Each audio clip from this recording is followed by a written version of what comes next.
नमस्कार, 4 TV news देख रहे हैं आप और मैं हूं आपके साथ शिवम दुबे। 4 टीवी न्यूज के खास कार्यक्रम देश दुनिया में आप सबका स्वागत। बुलेटिन की शुरुआत करेंगे, रुक करेंगे खबरों की ओर। देहरादून में अंतर्राष्ट्रीय योग दिवस के अवसर पर एक भव्य आयोजन देखने को मिला, जब राष्ट्रपति द्रौपदी मुर्मू ने पुलिस लाइन मैदान में योग अभ्यास किया। इस आयोजन में न केवल योग के वैश्विक महत्व को रेखांकित किया गया, बल्कि भारत की समृद्ध आध्यात्मिक परंपरा को भी उजागर किया गया।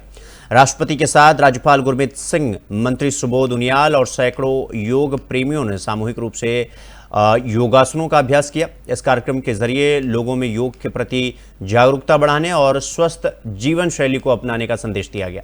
देवभूमि उत्तराखंड एक बार फिर योग के केंद्र के रूप में अपनी पहचान को और मजबूत करता हुआ नजर आया।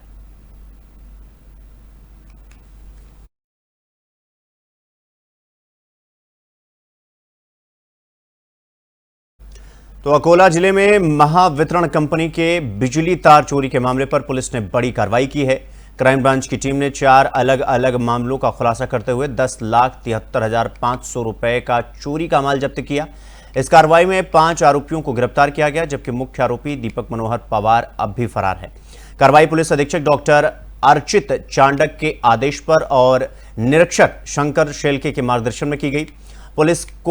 पुलिस की विश्वस्त सूत्रों से मिली जानकारी के आधार पर रेडवा और अजनी तालुका बार्शी टाकली से 3 आरोपी को पकड़ा गया। जब्त माल में बोलेरो, पिकअप, मालवाहन और बिजली तार के बंडल शामिल हैं, जिन्हें अकोला के एक गोदाम में बेचा जा रहा था। पुलिस अब फरार आरोपियों की तलाश में जुटी हुई है।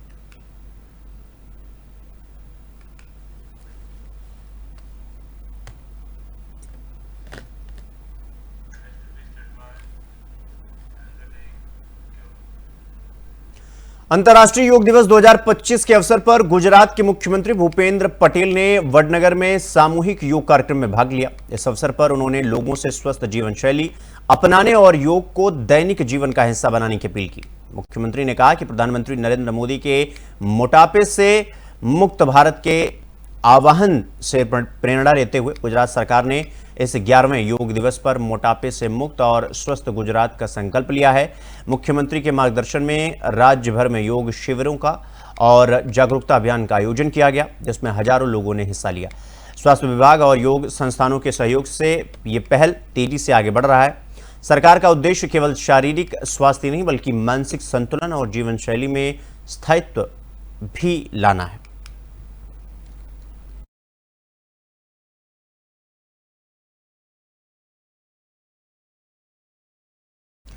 उत्तराखंड के मुख्यमंत्री पुष्कर सिंह धामी अंतर्राष्ट्रीय योग दिवस के कार्यक्रम में शामिल होने के लिए गैरसैंण के भराड़ीसैंण विधानसभा परिसर पहुंचे। इस दौरान उन्होंने परिसर में लगे सेब के पौधों का निरीक्षण किया और एप्पल मिशन के तहत चल रहे कार्यों की सराहना की। मुख्यमंत्री धामी ने कहा कि राज्य सरकार एप्पल मिशन के तहत सब सेब के बागान लगाने वाले किसानों को 80% तक की सब्सिडी प्रदान कर रही है। इससे राज्य में बागवानी को नई दिशा मिल रही है और किसानों को लाभ भी मिल रहा है। मुख्यमंत्री धामी ने स्थानीय निवासियों और युवा साथियों से भेंट की और प्रदेश सरकार के विकास परक और जन कल्याणकारी कार्यों पर उनका फीडबैक लिया। इससे सरकार को अपने कार्यों में सुधार करने और जनता की जरूरतों को पूरा करने में मदद मिलेगा।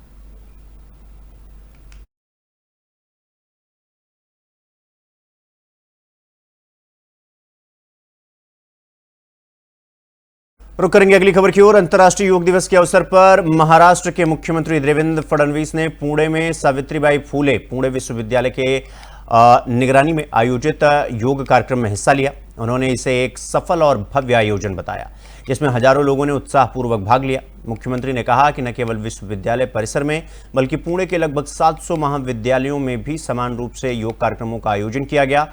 उन्होंने बताया कि योग को लेकर विद्यार्थियों और शिक्षकों में भारी उत्साह देखने को मिला, जो ये दर्शाता है कि नई पीढ़ी स्वास्थ्य के प्रति सजग होती जा रही है। उन्होंने प्रधानमंत्री नरेंद्र मोदी का विशेष रूप से आभार भी व्यक्त किया, जिनके नेतृत्व में योग को वैश्विक पहचान मिली और आज पूरी दुनिया योग दिवस मना रही है।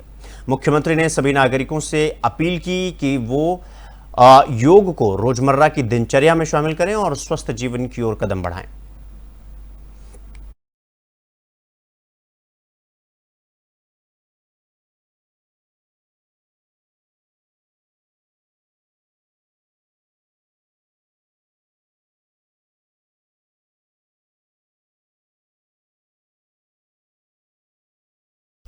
तो वहीं अंतर्राष्ट्रीय योग दिवस के अवसर पर राजस्थान की उप मुख्यमंत्री दिया कुमारी ने योग के महत्व को रेखांकित करते हुए इसे भारत की प्राचीन संस्कृति की गौरवशाली धरोहर बताया। उन्होंने कहा कि आज योग न केवल भारत में बल्कि पूरी दुनिया में बड़े पैमाने पर मनाया जा रहा है, जो हमारे लिए गर्व का विषय है। दिया कुमारी ने प्रधानमंत्री नरेंद्र मोदी का विशेष आभार जताया और कहा कि उनके प्रयासों से योग को वैश्विक मंच पर नई पहचान मिली। उन्होंने कहा योग हमारी संस्कृति की आत्मा है और प्रधानमंत्री मोदी ने इसे नई चमक दी है। ये पूरे देश और विशेष रूप से युवाओं के लिए प्रेरणादायक है। उप मुख्यमंत्री ने सभी नागरिकों से योग को अपनी दिनचर्या में शामिल करने की अपील की ताकि वो मानसिक और शारीरिक रूप से स्वस्थ रह सकें।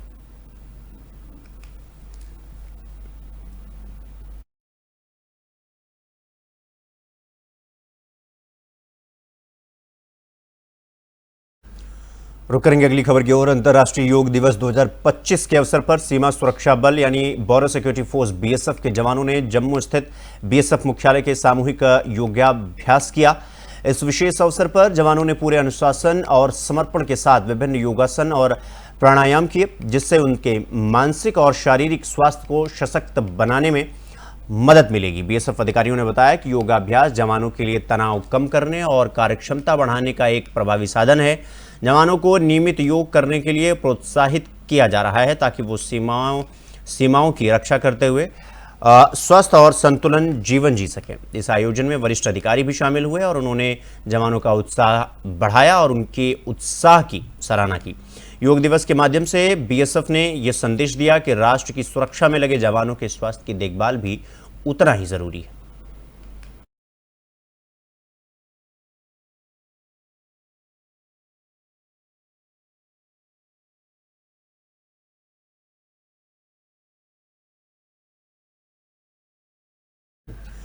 तो इस वक्त की बड़ी खबर आपको बता दें कि ईरान के परमाणु ठिकाने पर हमला हुआ है और हमले में ईरान के कमांडर की मौत हो गई है। ड्रोन विभाग के प्रमुख अधिकारी मारे गए और ईरान पर हमला हुआ है और इस हमले में जो नुकसान हुआ है उसकी भी पुष्टि कर दी गई है। तो ड्रोन विभाग के प्रमुख अधिकारी मार दिए गए। आपको बता दें कि पिछले 10 दिन के अंदर ईरान के जो सैन्य प्रमुख हैं, 2 सैन्य प्रमुखों की मौत हो चुकी है और अब हमले में ईरान के कमांडर की मौत हो गई है। ड्रोन विभाग के प्रमुख अधिकारी मारे गए हैं। आपको बता दें कि इजरायल और ईरान के बीच में लगातार युद्ध चल रहा है और यह युद्ध लगातार भीषण और विध्वंसक होता चला जा रहा है और ईरान के परमाणु ठिकानों पर हमला हुआ है।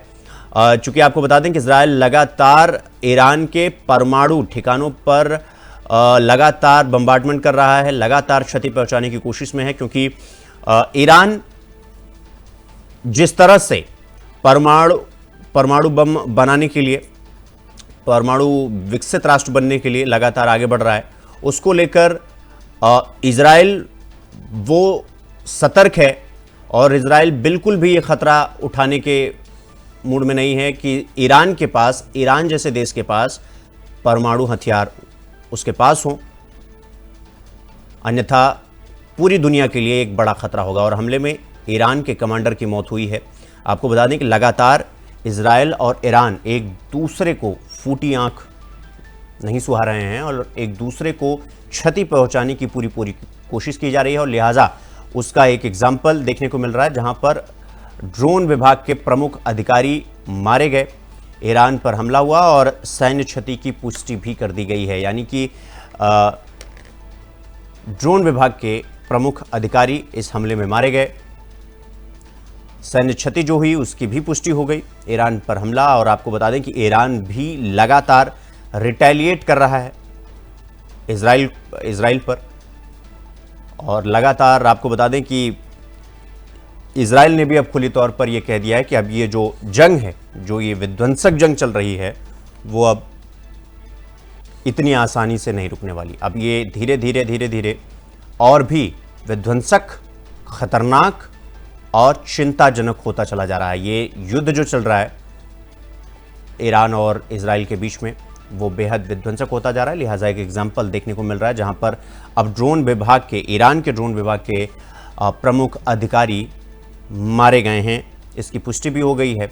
इसके पहले जो सेना के कमांडर थे, 2 सेना कमांडर उनको भी इजराइल ने मौत के घाट उतार दिया। तो ड्रोन विभाग के प्रमुख अधिकारी मारे गए और ईरान पर हमला हुआ और सैन्य क्षति की भी पुष्टि हो गई है। ईरान के परमाणु ठिकाने पर लगातार इजराइल हमला कर रहा है और इरादा बस इतना कि ईरान के पास परमाणु हथियार ना हो।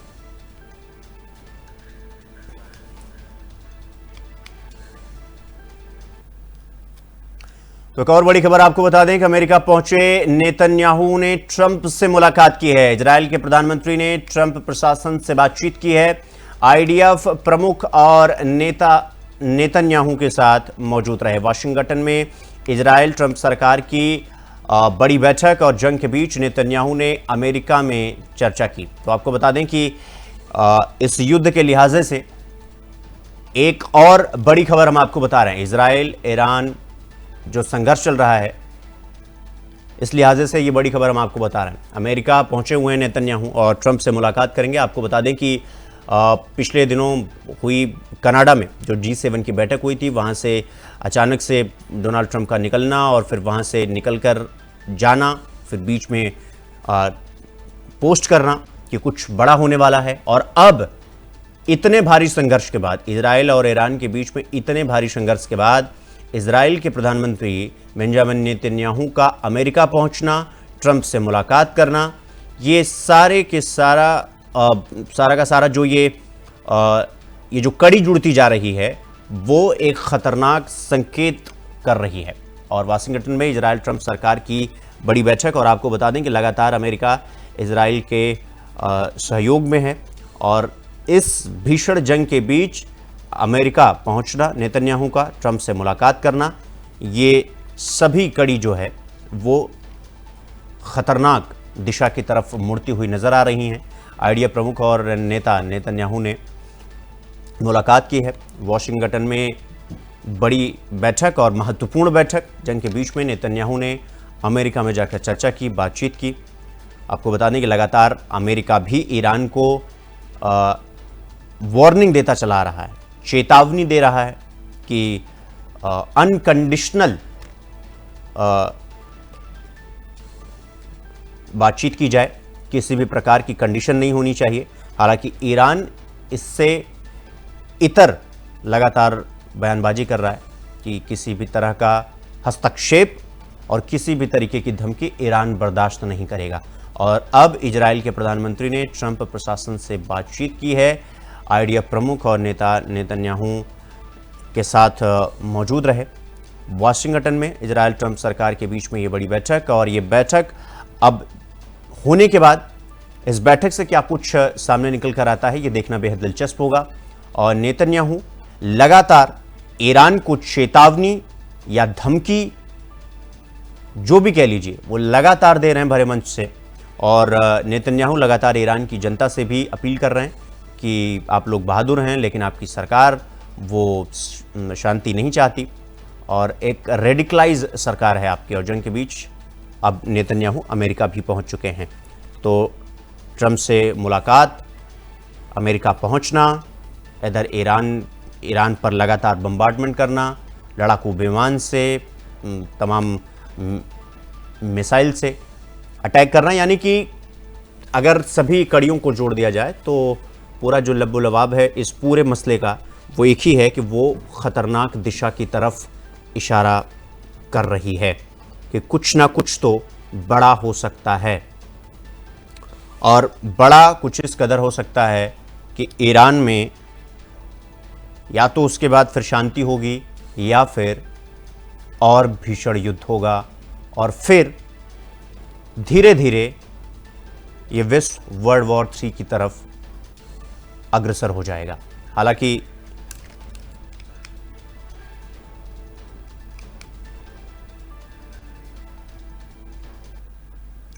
तो खबरों में आगे बढ़ेंगे। एक और बड़ी खबर आपको बता दें इस बीच, देहरादून से उत्तराखंड में समय पर मानसून पहुंचा और देहरादून समेत कई जिलों में झमाझम बारिश हो रही है।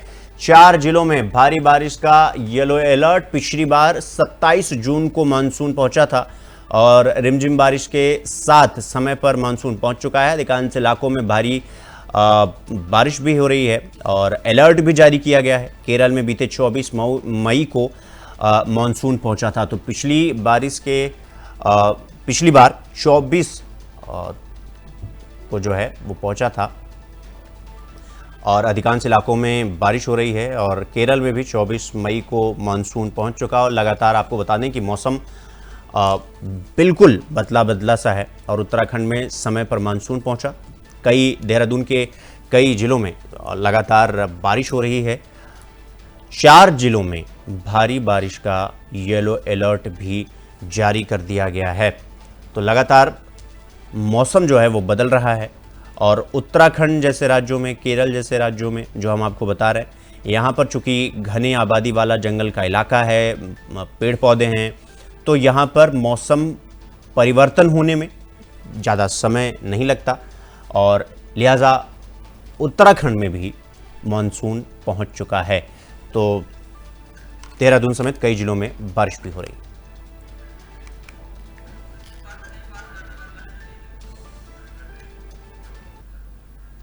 तो देहरादून में मलिन बस्तियों को लेकर कांग्रेस और बीजेपी आमने सामने हैं। कांग्रेस ने जहां बस्ती बचाओ अभियान की शुरुआत कर सरकार से सकारात्मक रुख अपनाने की अपील की, तो वहीं बीजेपी ने इस पर तीखा हमला बोला है। बीजेपी के प्रदेश मीडिया प्रभारी मनवीर चौहान ने कहा कि कांग्रेस को ना तो प्रदेश की जनता से प्यार है, ना ही विकास से कोई मतलब।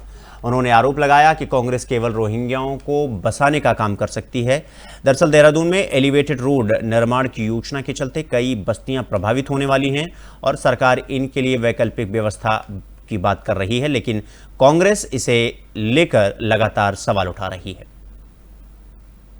ये कांग्रेस पार्टी की ये राजनीतिक नौटंकी है और उनको न तो विकास से कोई लेना देना है और हमेशा वो विकास का विरोध करती रहती हैं।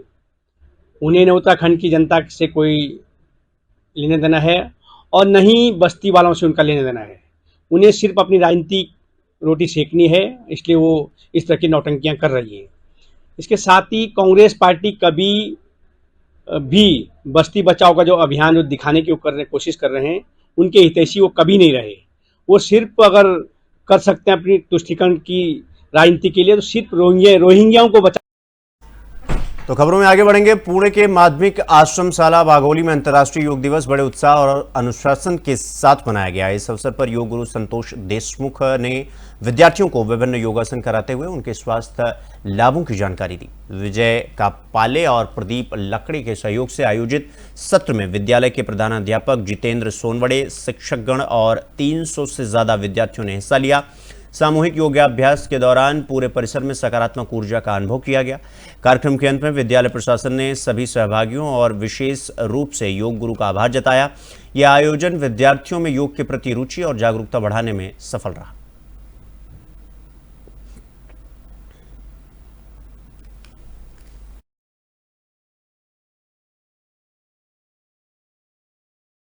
तो वहीं मुंबई के गोरेगांव पूर्व स्थित दादा साहेब फाल्के चित्र नगरी में अंतर्राष्ट्रीय योग दिवस पर खास आयोजन देखने को मिला। राज्य के मंत्री आशीष शेलार ने यहां सेलिब्रिटी योगा कार्यक्रम का आयोजन किया, जिसमें कई फिल्मी सितारों के साथ आम लोगों ने भी बढ़ चढ़कर हिस्सा लिया। योगाभ्यास के दौरान मंत्री शेलार ने कहा कि योग किसी एक वर्ग या व्यवसाय तक सीमित नहीं है। चाहे व्यक्ति किसी भी पेशे से जुड़ा हो, योग सभी के लिए जरूरी है। इस आयोजन ने योग को लेकर जागरूकता बढ़ाई और स्वस्थ जीवन शैली अपनाने का संदेश दिया। देखिए, मैं कोई किसी को एडवाइस करूं की क्षमता में नहीं हूं, लेकिन जो मेरा ज्ञान इसमें है उस आधार पर मैं जरूर कह सकता हूं कि राजनीतिक जीवन हो, व्यक्तिगत जीवन हो, व्यावसायिक जीवन हो, पारिवारिक जीवन हो, आध्यात्मिक यात्रा हो, परमार्थिक जीवन हो, योग विद्या का लाभ सभी प्रकार के जीवन जीने वाले व्यक्ति को होगा और उस पर मेरा भरोसा है। राजनीतिक जीवन में जो नेतृत्व में है, उन सभी ने आत्मचिंतन करे। जिनको आवश्यकता है वो उसका उपयोग करे। जिनको लगता है कि भाई मेरी वाणी पर मेरा नियंत्रण नहीं, मेरे प्रेस कॉन्फ्रेंस में, वार्तालाप में गाली गलौच ही निकलती है, जिनके भाषणों में सकारात्मकता ही नहीं, जिनके विचारों को भी नकारात्मकता है, जो राजनीतिक देखिए मैं कोई तो खबरों में आगे बढ़ेंगे। मुंबई के नेशनल पार्क स्थित कन्हेरी गुफा में केंद्रीय मंत्री और उत्तर मुंबई के सांसद पीयूष गोयल ने 11वें अंतर्राष्ट्रीय योग दिवस के अवसर पर योगाभ्यास किया। इस मौके पर बड़ी संख्या में स्थानीय नागरिक और कार्यकर्ता उनके साथ जुड़े। कार्यक्रम के दौरान पीयूष गोयल ने प्रधानमंत्री नरेंद्र मोदी के नेतृत्व की सराहना करते हुए कहा कि आज योग पूरे विश्व में घर घर तक पहुंच चुका है और यह भारत के लिए गौरव की बात है। उन्होंने बताया कि 175 देशों का भारत के योग प्रस्ताव को समर्थन देना और एक ऐतिहासिक उपलब्धि है। योग के माध्यम से भारत ने विश्व में एक सकारात्मक पहचान बनाई।